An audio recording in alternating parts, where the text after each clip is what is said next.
నీలాతుంగస్తనగిరితటీ సుప్తముద్బోధ్య కృష్ణం పారార్ధ్యం స్వం శృతిశతశిరస్థితమచ్చాపయంతి సోచ్చిష్టాయాం సృజనిగళితం యా బలాత్కృత్య భుంక్తే గోదా తస్యై నమ ఇదమిదం భూయయ వస్తు పూజః. ఈరోజు మన వ్రతంలో 30వ రోజు, ఆఖరి రోజు వ్రతంలో. నిన్నటితో మనం పొందవలసిన ఫలితాన్ని ఏమో చెప్పారు. 7 జన్మలకి ఆయనతోటే నిత్య సంబంధము కలిగి ఉండాలి. ఇంకా ఆయనకే అన్ని రకములైనటువంటి కైంకర్యములు, ఆయన ఏ రూపంగా అంటే పరమాత్మగా పరమపదంలో వేయించేసి ఉంటే అక్కడ మేమే నీకు కైంకర్యాలు చేయాలి. నువ్వు రాముడిగా అవతరిస్తే అప్పుడు మేమే, ఈ లోకంలో కృష్ణుడిగా అవతరిస్తే అప్పుడు మేమే, ఎప్పుడూ కూడా నీకే మేము అన్ని రకములైన కైంకర్యములు చేయాలయ్యా. నీ ఆయుధాలతో మాకు పని లేదు. నువ్వు ఏ ఆయుధాలు ధరించినా, ఏ రూపంతో ఉన్నా నీకే మేము సేవ చెయ్యాలి తప్ప మరి ఒకటి కాదు అని చెప్పి ఇతరములైన వాంఛలనన్నిటినీ కూడా మాకు పోగొట్టు అని ప్రార్థించారు నిన్నటి రోజు. దానితో రంగనాథుడు ప్రసన్నుడైనాడు. ఆయన యొక్క పరివారమైనటువంటి అర్చకులందరినీ కూడా పంపించి వివాహానికి సిద్ధపరుస్తున్నాడు. తల్లి గోదాదేవిని సిద్ధపరిచారు. వారు తండ్రి గారు పెరియాళ్వారు అనేవారు వారిని తీసుకుని మొత్తం ఆ రాజుగారితో కలిసి రంగనాథుని దగ్గరికి వచ్చారు. రంగనాథునితో తల్లి గోదాదేవి ఐక్యమైపోయింది నిన్న రోజు. అలా ఐక్యమైన రోజు కనుక దానికి భోగి అని పేరు వచ్చింది అని చెప్పుకున్నాం. కనుక అలాంటి భోగాన్ని అనుభవించిన రోజు నిన్నటి రోజు భోగి. ఈ రోజు ఆ భోగాన్ని అనుభవించినటువంటి తన ఎలాంటి అనుభవాన్ని అనుభవించిందో ఆ ఆనందాన్ని మీరు కూడా పొందుతారయ్యా అని తన పొందినటువంటి అనుభవాన్ని మనకి ధారపోస్తోందట ఈ రోజు. దానిలో దీన్ని ఫలశ్రుతి అంటారు. అంటే మనము అనుభవించిన అనుభవము మనము కూడా ఈ 30 రోజులు కాని వ్రతాన్ని ఆచరించినప్పుడు ఆమె ఏ ఫలితాన్ని పొందిందో ఆ ఫలితాన్ని మనం కూడా పొందుతాము అన్నారు.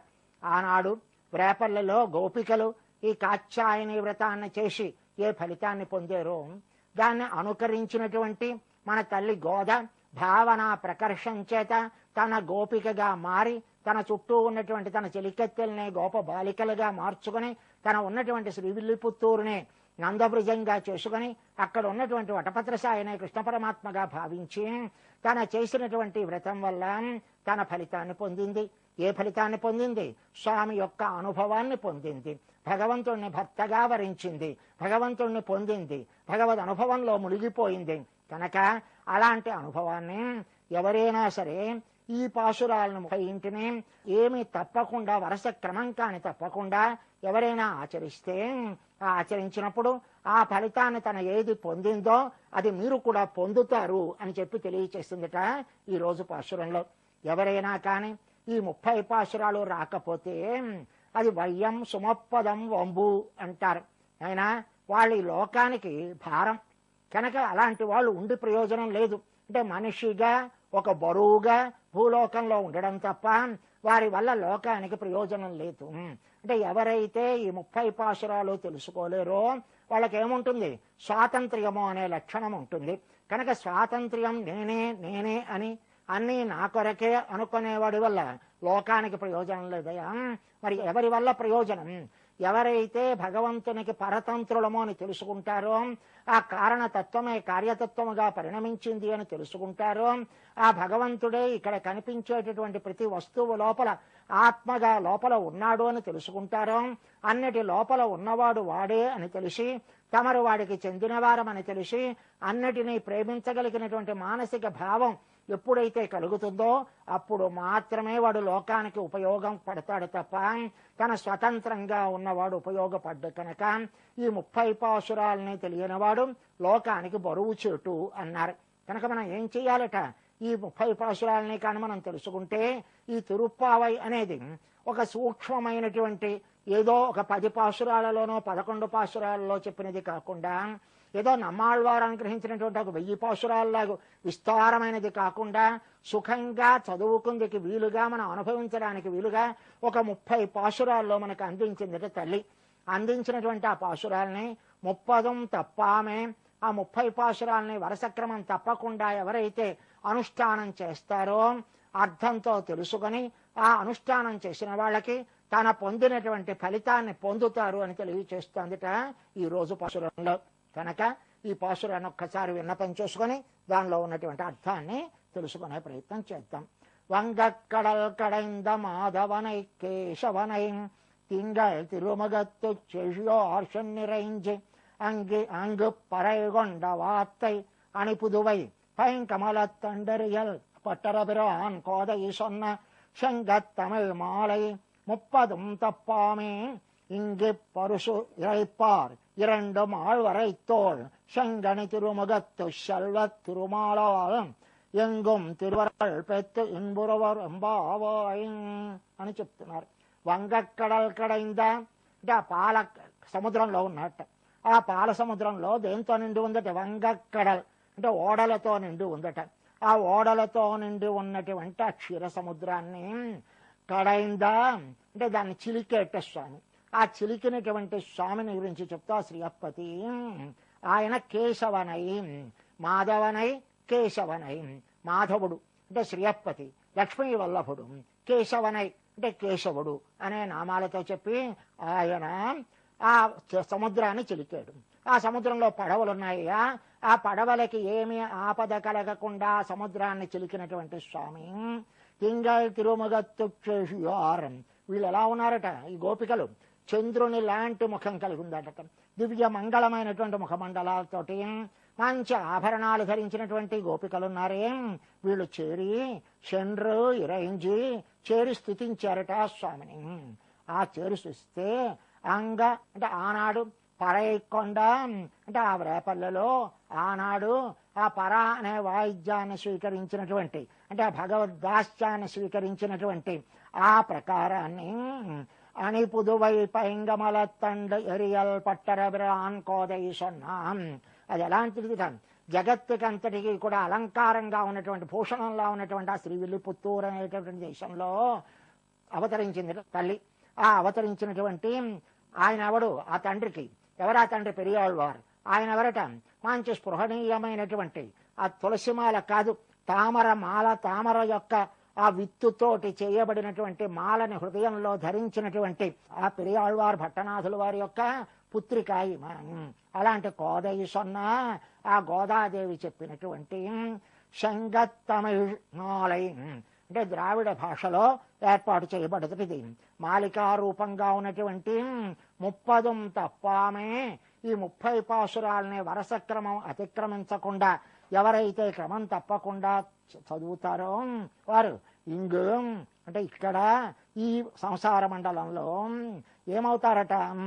ఈ ప్రకారంగా చదివేవారు ఎవరున్నారో వారు ఈ 2 మాళ్వరై తోల్ 4 భుజములు, మంచి విశాలమైనటువంటి భుజములు, పెద్ద పర్వతాల్లో ఉన్నటువంటి భుజములు, 4 భుజాలతోటి, ఇంకా శంకన్ మంచి వాత్సల్యంతో నిండినటువంటి ఎర్రని ఆ నేత్రములు, ఇంకా దివ్య ముఖమండలము కలిగినటువంటి ఐశ్వర్య పరిపూర్ణుడైనటువంటి ఆ స్వామి ఉన్నాడే ఆ తిరువరుడు.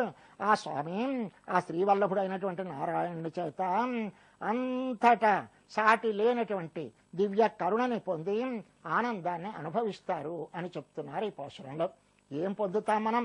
ఈ 30 పాసురాల వ్రతం కాని చేస్తే మనం పొందేది ఆ నారాయణుని యొక్క దివ్య అనుగ్రహాన్ని పొందుతాం. పొంది ఆనందముతో కూడి ఉంటాం. ఆనందం అనేది ఈ లోకంలో ఉండదు. ఎప్పుడు ఈ శరీరంతో ఉంటే ఆనందం అనేది ఉండదు. కనుక ఈ జన్మ మరణము అనేటటువంటి ఒక చక్రాన్ని నుంచి బయటపడి అర్చిగాది మార్గం గుండా ప్రయాణం చేసి ఆ విరజానదిలో స్నానం చేసి మనకున్నటువంటి అష్టగుణ ఆవిర్భావం కలిగిన తర్వాత ఆ పరమపదానికి చేరి ఆ పరమపదంతో స్వామితో చేరి ఉండి సారూప్యము కలిగి, సాలోక్యము కలిగి, సామీప్యము కలిగి, సాయుధ్యాన్ని పొంది స్వామితో చేరి కళ్యాణ గుణములతో కూడినటువంటి స్వామికి నిత్య కైంకర్యం చేస్తే అప్పుడు కలుగుతుంది ఆనందం. కనుక అలాంటి ఆనందాన్ని పొందుతారు. ఎవరు పొందుతారు? 30 తప్పామే. ఎవరైతే 30 పాసురాలని వరుస క్రమం తప్పకుండా చదువుతారో ఆ చదివిన వారు ఇలాంటి ఆనందాన్ని పొందుతారు. ఈ వ్రతాన్ని కాని చేస్తే అలాంటి ఆనందాన్ని పొందుతారు. ఆ ఆనందాన్ని ఇచ్చేవాడు ఎవడు? నారాయణుడు. ఆయన ఎలాంటి వాట? శ్రీయప్పతి అన్నారు అని ఆయనకి విశేషణాలు వేస్తూ 4 భుజాలు ఉన్నాయట. ఎలా ఉన్నాయట 4 భుజాలు? మంచి పర్వత శిఖరాల్లో ఉన్నాయట ఒక్కొక్క భుజమును. స్వామి 4 భుజాలతో కూడి ఉన్నవాడు. మన కృష్ణుడిగా అవతరించినప్పుడు కూడా ఆయన్ని ప్రేమించిన వారికి 4 భుజాలతో కనిపిస్తాడట, లేని వారికి 2 భుజాలతో కనిపిస్తాడట. కనుక 4 భుజాలతో యశోదాదేవికి వసుదేవుడికి కనిపించారు. మళ్ళీ మన పిల్లలకి ఆ వెన్న దొంగతనం చేసినప్పుడు ఆ కట్టిన గంటని పట్టుకొని ఆ కుండ కదలకుండా అందులో ఉన్న వెన్నని తీసి నోట్లో తన పుచ్చుకుంటూ అక్కడ ఉన్నటువంటి కోతికి పెడుతున్నటువంటి సన్నివేశాన్ని దర్శించారే లీలాసుకులు లాంటి వారు. అప్పుడు 4 భుజాలతో దర్శనమిచ్చేట. కనుక అలాంటి 4 భుజాలట. అవి ఎలా ఉన్నాయి? మంచి పర్వత శిఖరాల్లా ఉన్నాయట. ఏమిటి పర్వత శిఖరములు అంటే? వాటి బాహుఛాయలో కాని ఉంటే మనకి రక్షణ తప్ప మరొకటి ఉండదు అనేటటువంటి 4 భుజములట. ఎందుకు 4 భుజములతో ఉంటాడు స్వామి? ఆయనకి కోరేవారు 4 రకాలుగా ఉంటారట ఈ లోకంలో. కనుక 4 రకాలుగా అంటే ఆర్తులు, అర్థార్థి, జ్ఞాని, ఇంకా భక్తుడు అని 4 రకాలుగా అంటే మోక్షాన్ని కోరేవాడు అని చెప్తారు. కనుక మనకి ఎవరైతే ఆర్తుడైన వాడు అంటే ఐశ్వర్యము పోయినవాడు, మళ్ళీ ఐశ్వర్యం ఉన్నది కాక ఇంకా ఎక్కువ ఐశ్వర్యం కావాలని కోరేవాడు, కాక ఆత్మస్వరూప జ్ఞానాన్ని మాత్రమే కోరేవాడు, నువ్వే కావాలనేవాడు, ఇలా 4 రకాలుగా ఉంటాయా. ఆ చతుర్విధా ఆ 4 రకాలుగా నన్ను ఎవరైతే భజంతి కొలుస్తున్నారో, కావాలని కోరుకుంటున్నారో వారందరికీ కూడా ఇవ్వడానికని ఎవరికి ఎక్కడ ఆలస్యమవుతుందో అని చెప్పి తన 4 భుజాలతో ఉంటాట స్వామి. వారికి కావలసినటువంటి కోరికలన్నిటి ఈడొచ్చడానికి కాదు. ఒక్కసారి ఆ భుజాలు మనం దూరం నుంచి చూసేసరికల్లా పర్వత శిఖరాల్లో ఉన్నటువంటి భుజాలను చూసి మన స్వామి ఇక్కడ ఉన్నాడు అనే ఆనందాన్ని పొంది దగ్గరికి చేరడానికి అవకాశాన్ని కల్పించేటటువంటి భుజాలట కాదు. ఆయన్ని దగ్గరికి చేర్చుకుని గాఢ ఆలింగనం చేసుకుందికి ఉపయోగపడేటటువంటి భుజాలట. అలాంటి 4 భుజాలు కలిగినటువంటి స్వామి ఆయన ఏం చేస్తున్నట్ట? ఒక్కసారి ఆ భుజాలు మనం దూరం నుంచి చూసేసరికల్లా పర్వత శిఖరాల్లో ఉన్నటువంటి భుజాలను చూసి మన స్వామి ఇక్కడ ఉన్నాడు అనే ఆనందాన్ని పొంది దగ్గరికి చేరడానికి అవకాశాన్ని కల్పించేటటువంటి భుజాలట కాదు. ఆయన్ని దగ్గరికి చేర్చుకుని గాఢ ఆలింగనం చేసుకుందికి ఉపయోగపడేటటువంటి భుజాలట. అలాంటి 4 భుజాలు కలిగినటువంటి స్వామి ఆయన ఏం చేస్తున్నట్ట? ఎర్రటి కళ్ళు కలిగి ఉన్నట్ట. ఏమి ఎర్రని కళ్ళు అంటే? ఎప్పుడైనా ఎర్రతనం ఎప్పుడు పడుతుంది కన్నుకు కలుగుతుంది అంటే, దూరముగా ఉన్నటువంటి బిడ్డడు కాని చూడకపోతే వస్తున్నాడని తెలిసినప్పుడు వాడిని పొందుతాం అనేటటువంటి వాత్సల్యము కాని కలిగితే తల్లి కళ్ళు ఎలా ఎర్రబారతాయో అలా కళ్ళు ఎర్రబారేయట. ఈనాటికి ఆ పిల్లలు నా దగ్గరికి చేరేరు కదా అని ఒక్కసారి వాత్సల్యం చేత కళ్ళు ఎర్రబడ్డాయట స్వామికి. అలాంటి వాత్సల్యం చేత ఎర్రబడినటువంటి నేత్రములు కలిగినటువంటి స్వామి, స్వామిత్వము చేత ఎర్రబడ్డటువంటి కళ్ళు కలిగినటువంటి స్వామి, అలాంటి ఎర్రని నేత్రములు కలిగినటువంటి వాడు. ఇంత మాత్రమే కాదండి, మరేమిటా ఆయనకున్నది? దివ్య ముఖమండలము కలిగినటువంటి స్వామి, మంచి ఐశ్వర్యము కలిగినటువంటి స్వామి. ఏమైశ్వర్యము? ఏది కావలసిన ఇవ్వగలిచినటువంటి ఐశ్వర్యం, కళ్యాణ గుణములు పరిపూర్ణముగా కలిగినటువంటి ఐశ్వర్యము. కనుక అలాంటి ఐశ్వర్యము కలిగినటువంటి ఆ లక్ష్మీపతి అయినటువంటి స్వామి ఉన్నాడే, ఆయన మనకి ఇలాంటి ఆనందాన్ని కలిగిస్తాడు. ఎవరికి కలిగిస్తాడు? 30 తప్పామే. ఎవరైతే 30 రోజులు తప్పకుండా ఈ వ్రతాన్ని ఆచరిస్తారో వారికి ఇలాంటి ఆనందం కలుగుతుంది. ఇది ఎవరు చెప్పారండి? కోదై. ఎలాంటి కోదండి అంటే భట్టర్పిరాన్, భట్టనాథులు, విష్ణు చిత్తులు అని పిలువబడేటటువంటి వారి యొక్క బిడ్డ అన్నారు. ఆయన ఎలాంటి వారండి అంటే, ఎప్పుడూ కూడా స్వామి యొక్క నాభి నుంచి వచ్చినటువంటి ఆ పద్మములో ఈ చతుర్ముఖ బ్రహ్మ సృష్టింపబడ్డాడు. కనుక ఆయన నాభి నుంచి వచ్చినటువంటి పద్మము యొక్క తూడు. ఎలాగైతే తులసి మాల వేసుకుంటామో అలాగే ఈ పద్మముల యొక్క మాల కలిగినటువంటి వాట స్వామి. అలాంటి మాలని హృదయంలో కలిగిన వాటంటే, మొట్టమొదటి తామర పుష్పము పుట్టినటువంటి స్వామి యొక్క దివ్యమంగళ విగ్రహాన్ని ఎప్పుడూ తన మనసులో నిలుపుకొని ఉన్నవాడు కనుక ఆయన్ని విష్ణు చిత్తుడు అని పిలిచారు. ఆయన భట్టనాథుడు అంటారు. ఆయన భట్టనాథుడే విష్ణు చిత్తుడుగా మారాడు. విష్ణు చిత్తుడు అంటే ఎప్పుడూ హృదయములో చిత్తములో విష్ణువుని నిలుపుకున్నవాడు అని అర్థం. కనుక అలా నిలుపుకున్నటువంటి స్వామి ఆ భట్టనాథుల యొక్క బిడ్డ ఈమె కోదై. ఎక్కడ పుట్టిందండి? విల్లిపుత్తూరులో జన్మించింది. ఎప్పుడైనా సరే మన తల్లికి అక్కడ ఎలాగైతే నందునితో సంబంధము ప్రధానమో అలా శ్రీవిల్లిపుత్తూరుతో సంబంధము. ఆ శ్రీవిల్లిపుత్తూరులో వేయించేసి మొత్తము లోకమునకంతటికి పరతత్వము ఎవరు అనేది నిర్ధారణ చేసినటువంటి ఆ భట్టనాథులు ప్రధానము కనుక ఆ భట్టనాథులతో సంబంధము ఆ శ్రీవిల్లిపుత్తూరుతో సంబంధం. ఎప్పుడైనా ఒక దేశానికి గొప్పతనం దేని వల్ల వస్తుంది అంటే అక్కడ ఉన్నటువంటి స్వామి వల్ల గొప్పతనం వస్తుంది, అక్కడ ఉన్నటువంటి భాగవతుల వల్ల గొప్పతనం వస్తుంది, అక్కడ కీర్తింపబడినటువంటి ఆ కీర్తనల వల్ల గొప్పతనం వస్తుంది. ఈ 3 రకములైనటువంటి గొప్పతనములు కలిగినటువంటి ప్రదేశమట ఆ శ్రీవిల్లిపుత్తూరు.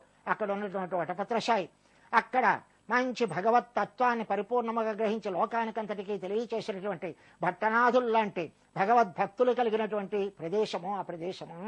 అలాంటి శ్రీవిల్లిపుత్తూరు మొత్తం ఈ లోకానికంతటికి కూడా ఆభరణంలా ఉందయ్యా అన్నారు. కనుక ఎప్పుడైనా సరే తులసి మాల ఈ తామర మాల కానీ చూస్తే తామర మాల ఎప్పుడూ వాడదట.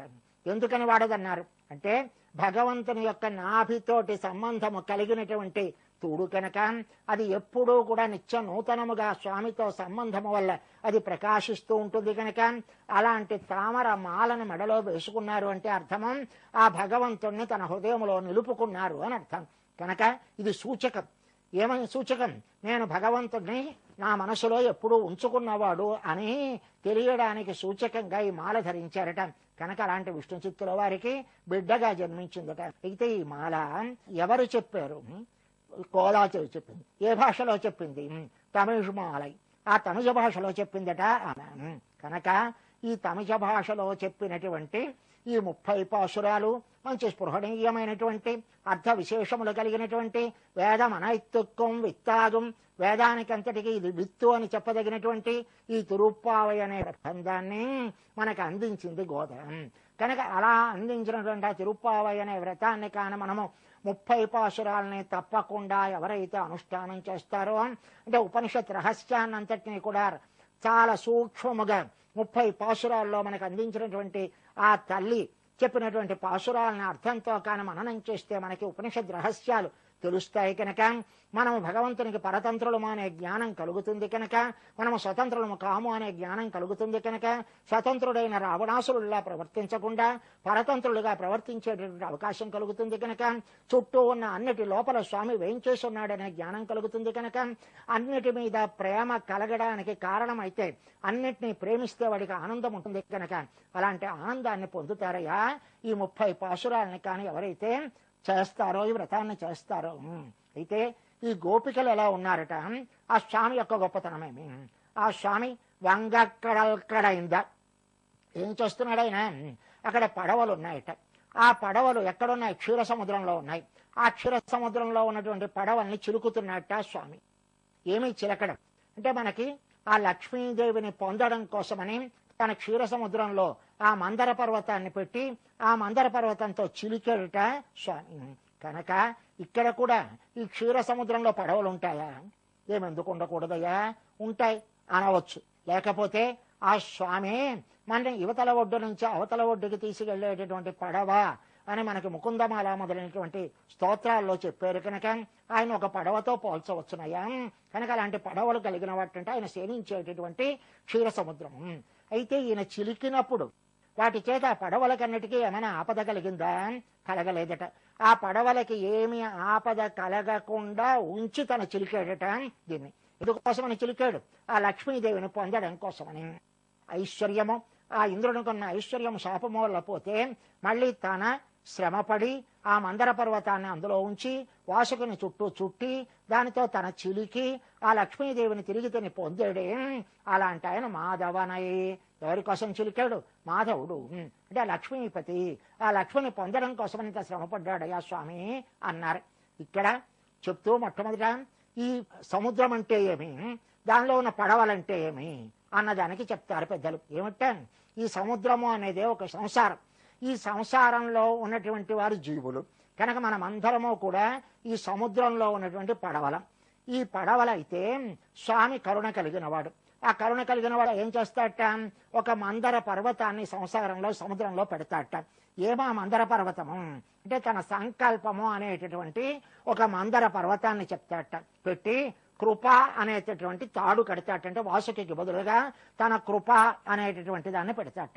తన కటాక్షము అనేటటువంటి చేతులు, ఈ చేతులతోటి దాన్ని చురుకుతాట. కనుక ఈ చిలికినప్పుడు ఈ జీవులకి ఏమీ ఆపద కలగకుండా దానిలో ఉన్నటువంటి సారభూతమైనటువంటి రసాన్ని బయటికి తీస్తాడు. అంటే లక్ష్మీదేవిని బయటికి తీస్తాడు. అంటే మన మీద కృప, దయ అనే దాన్ని బయటికి వస్తుంది. కనుక లక్ష్మి అంటే ఒక కారుణ్య రూపి అని చెప్పుకున్నాం కనుక ఆమె దయా రూపిని కనుక ఆ దయాస్వరూపంగా కలిగిన లక్ష్మిని ఆ సముద్రంలోంచి బయటికి తీసుకెట్టం.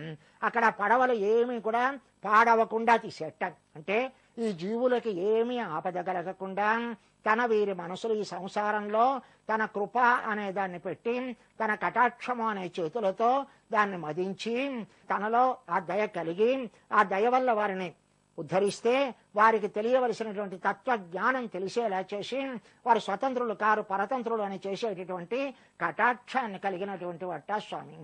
అంత మాత్రమే కాదు, ఆ చిలుకుతూ ఉంటే ఆ చిలికినప్పుడు స్వామి యొక్క కేశపాసం అంతా కూడా విడిపోయిందట.